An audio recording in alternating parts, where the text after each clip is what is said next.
Admiral Lamba, अब बहुत बातचीत आत्मनिर्भरता को लेकर भी हुई है, मेक इन इंडिया को लेकर हुई है, मेड इन इंडिया को लेकर हुई है, फोर्सेस का जहां तक सवाल आता है और हमारे उपकरणों हथियारों का सवाल आता है, मेक इन इंडिया हमें कितना बेहतर बना रहा है?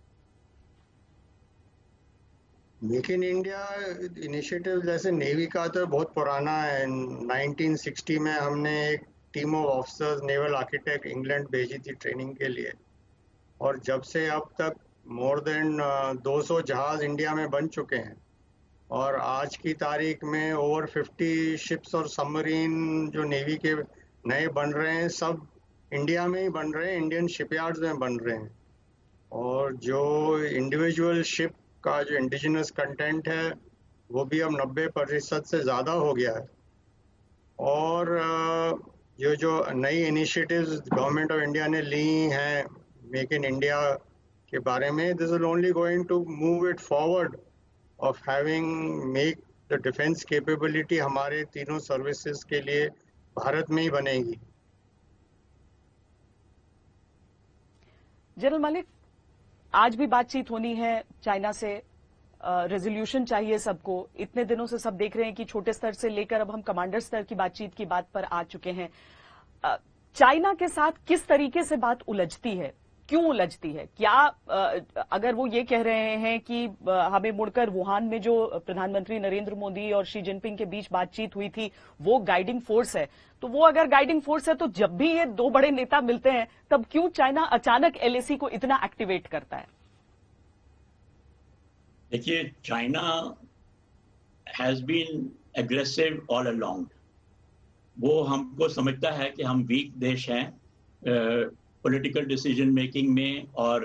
नीचे लेवल के ऊपर भी मिलिट्री में वो हमको कमज़ोर समझता है, और वो बार बार ऐसे इनिशिएटिव लेता है। ये पहली बात तो नहीं है, ये पहले हमेशा ही होता है। हमको जहाँ पर भी वो ऐसे इनिशिएटिव लेते हैं तो वहाँ पर डट के मुकाबला करना चाहिए और करना चाहिए। तो ये जो बातें हैं, मैं समझता हूँ कि जब तक बाउंड्री क्वेश्चन इसको रिजॉल्व नहीं हो पाता तो तब तक ये टेंशन चलती रहेगी, और उसकी वजह से ही अभी आप देखें जो स्ट्रेटेजिक नेक्सस बना हुआ है चाइना का पाकिस्तान के साथ में, या चाइना कोशिश कर रहा है कि हमारे देश को चारों तरफ से वो घेर ले, जिस तरीके से उनकी कार्रवाई मालदीव में या श्रीलंका में या बाकी दूसरे देशों में होती है, तो उसको देखकर ये स्ट्रेटेजिक लेवल के ऊपर कंपटीशन चल रहा है, और उसका सोशल सिर्फ पॉलिटिकल लेवल के ऊपर है। जब हमारा देश इकोनॉमिकली स्ट्रांग बन जाएगा, मिलिटरीली स्ट्रांग बन जाएगा, तो हम उनका कड़ा मुकाबला कर सकते हैं। मैं ये नहीं कहता कि हम इस वक्त मुकाबला नहीं कर सकते, लेकिन छुटमुट की अगर लड़ाइयाँ होती हैं बॉर्डर के ऊपर, अभी भी हम अच्छा मुकाबला कर सकते हैं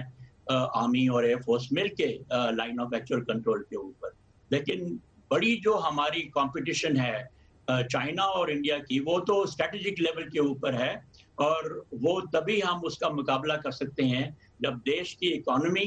टेक्नोलॉजी और मिलिट्री पावर ये स्ट्रांग बन जाएगी, जब हमारे पास कॉम्प्रिहेंसिव पावर हमारी देश की बनेगी, और हमारी लीडरशिप जो है वो कड़ा मुकाबला करने में भी सक्षम रहेगी और डिसीजन मेकिंग में भी स्ट्रांग बनेगी।